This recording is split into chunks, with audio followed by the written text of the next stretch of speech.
नाजरीन अस्सलाम वालेकुम। इनसाइड न्यूज़ के नए प्रोग्राम के साथ मैं हूं इब्राहिम राजा और आज हम आपको 3 नन्ही कब्रों की कहानी सुनाएंगे और आपको बताएंगे कि इन नन्ही कब्रों पर लिखे हुए लहू रंग अल्फाज का वज़ीर आज़म इमरान खान के एक फ़ैसले से क्या गहरा ताल्लुक़ है। तो सबसे पहले आपको बताएं कि PIA का कराची में होने वाला जो हालिया हादसा है, इसमें आरिफ इकबाल फ़ारूकी नामी शख्स का 15 साला बेटा इस्माइल फ़ारूकी, 13 साला बेटी अनाया फ़ारूकी, 5 साला बेटी आयलेन फ़ारूकी और इस शख्स की अहलिया फ़ौजिया अर्जुमन शहीद हुई। और एक लम्हे में तन्हा रह जाने वाले इस शख्स ने अपने बच्चों और बीवी के कतबों पर जो अल्फाज लिखवाए वो दहला देने वाले हैं। मैं आपके सामने वो अल्फाज पेश करता हूँ। इस शख्स ने अपनी सबसे छोटी बेटी के कब्र के कतबे पर लिखवाया, मेरी प्यारी बेटी, मैजिक फार अवे ट्री, यानी एक ऐसा दरख्त जिसकी शाखें बादलों तक जाती हैं, उस तक चली जाओ जहाँ नन्ही परियाँ चांद सितारों जैसी गुड़ियाँ होती हैं और उनके साथ पिकनिक मनाओ। तुम्हारे बाबा तुम्हें हमेशा और रहती दुनिया तक प्यार करते रहेंगे। इसी तरह इस शख्स ने अपनी 13 साला बेटी अनाया फ़ारूकी की कब्र के कतबे पर लिखवाया, मेरी प्यारी बेटी, जन्नत के दरख्तों के साए के नीचे अपनी किताबें पढ़ो, तुम्हारे बाबा हमेशा तुम्हें प्यार करते रहेंगे। और आरिफ इकबाल नामी इस शख्स ने अपने 15 साला बेटे इस्माइल फ़ारूकी की कब्र के कतबे पर लिखवाया,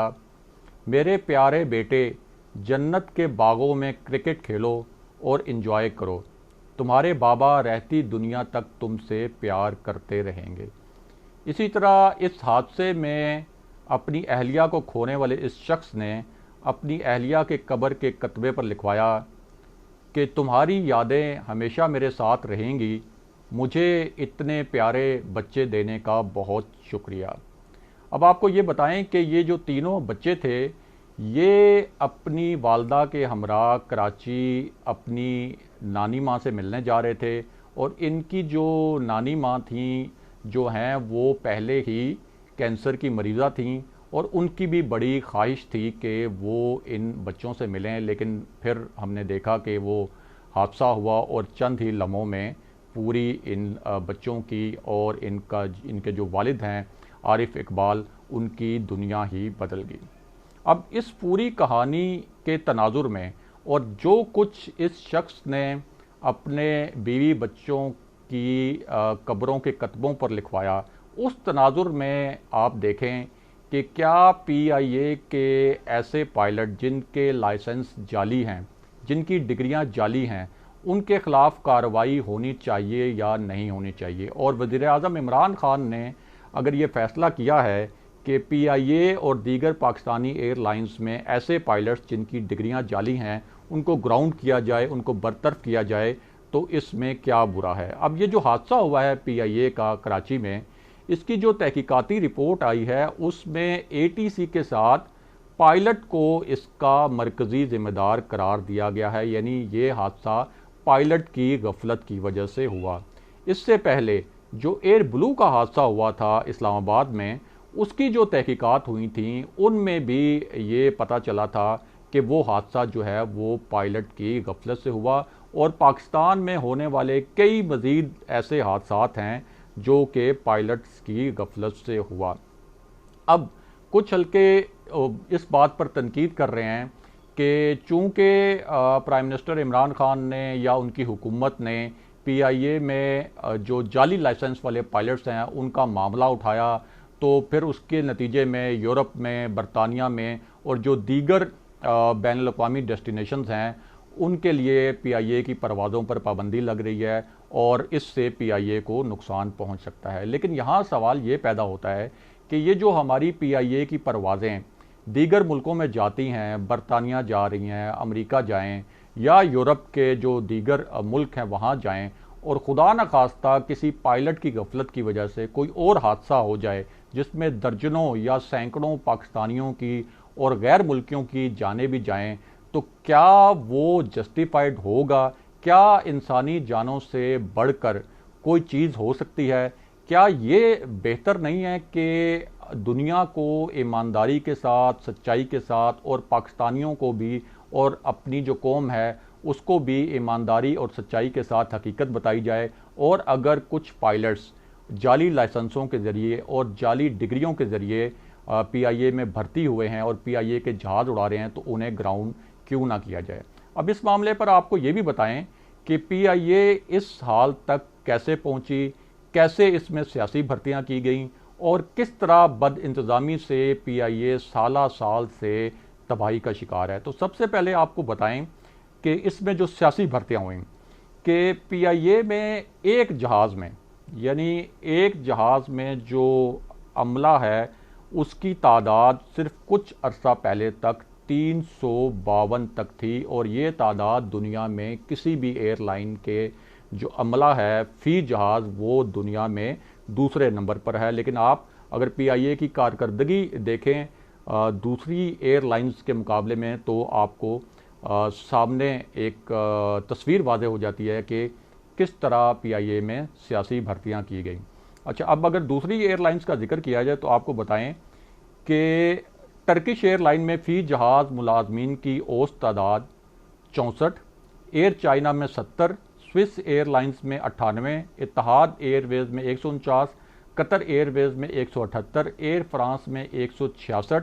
एयर कनाडा में 167, और अमेरिका की जो डेल्टा एयरलाइन है उसमें 110 अमले के अरकान फ़ी जहाज़ होते हैं। इसी तरह भारत की जो एयर इंडिया है उसमें भी मुलाजमीन की तादाद जो है वो औसत तादाद 108 तक है, यानी पीआईए में फ़ी जहाज़ जो मुलाजमीन की तादाद है उससे 3 गुना तक कम। पीआईए में फ़ी जहाज़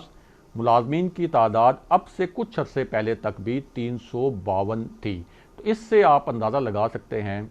कि पीआईए में कितनी बड़ी तादाद में सियासी भर्तियां की गई, और ये जो सियासी भर्तियां हैं इनमें ज़्यादातर सियासी भर्तियां जो हैं वो पीपल्स पार्टी के दौर में हुई। और अगर अमले के अरकान की तादाद इतनी ज़्यादा होगी पीआईए में और उसके अखराजात अगर इतने ज़्यादा होंगे, तो आप अंदाज़ा कर सकते हैं कि पीआईए के जहाज़ों की मेंटेनेंस के लिए, उनकी मरम्मत के लिए, या उनकी निगरानी का जो निज़ाम है और उनका जो चेकअप का निज़ाम है उसके लिए कितने माली वसाइल बचते होंगे। तो एक ऐसी सूरत हाल में जब हुकूमत ने इस मामले में इस्लाहात की कोशिश की है और ये कोशिश की है कि एक ही दफ़ा ये जो जाली लाइसेंसों वाला मामला है और ये जो सियासी बुनियाद पर भर्तियां की गई हैं जिनसे इंसानी जानों का नुकसान हो सकता है, तो उस मौके पर भी हम देख रहे हैं कि अपोजिशन जो है वो इस मामले पर बड़ी ही बेरहम तनकीद कर रही है। अपोजिशन का काम होता है कि हुकूमत की अगर कोताही नज़र आए, कोई नाअहली हो, तो उस पर वो तनकीद करे, और कई मरतबा वो नॉन इश्यूज़ के ऊपर भी तनकीद करती है, ये भी होता रहता है। लेकिन एक ऐसा मामला जिसमें बराह रास्त इंसानी जानें जो हैं वो इन्वॉल्व हैं, इंसानी जानों का जो मामला है, उस पर भी हम देख रहे हैं कि अपोजिशन की जानिब से एक बेरहम किस्म की तनकीद हो रही है। और अगर आप इसको इस तनाजुर में देखें कि जो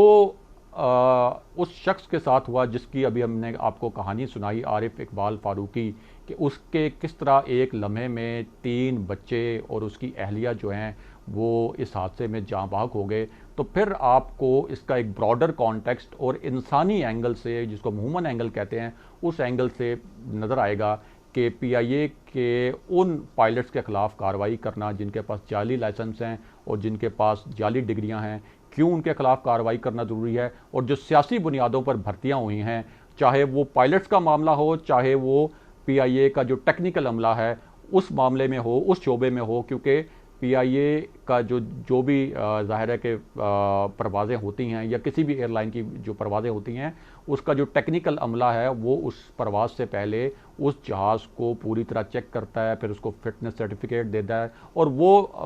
जांच पड़ताल के मुख्तलिफ मराहिल से गुजरता है। तो अगर टेक्निकल शोबे में भी कोई जाली भर्तियों, जाली डिग्रियों वाले लोग मौजूद हैं, तो वो बराह रास्त इंसानी जानों के लिए ख़तरा बन सकते हैं। इसलिए इससे कतई नज़र के PIA की परवाज़ों पर पाबंदी लग रही है। ये फैसला जो है PIA के उन पायलट्स के खिलाफ कार्रवाई करना जिनके लाइसेंस जाली हैं, ये फैसला जो है वो बिल्कुल ठीक नज़र आता है।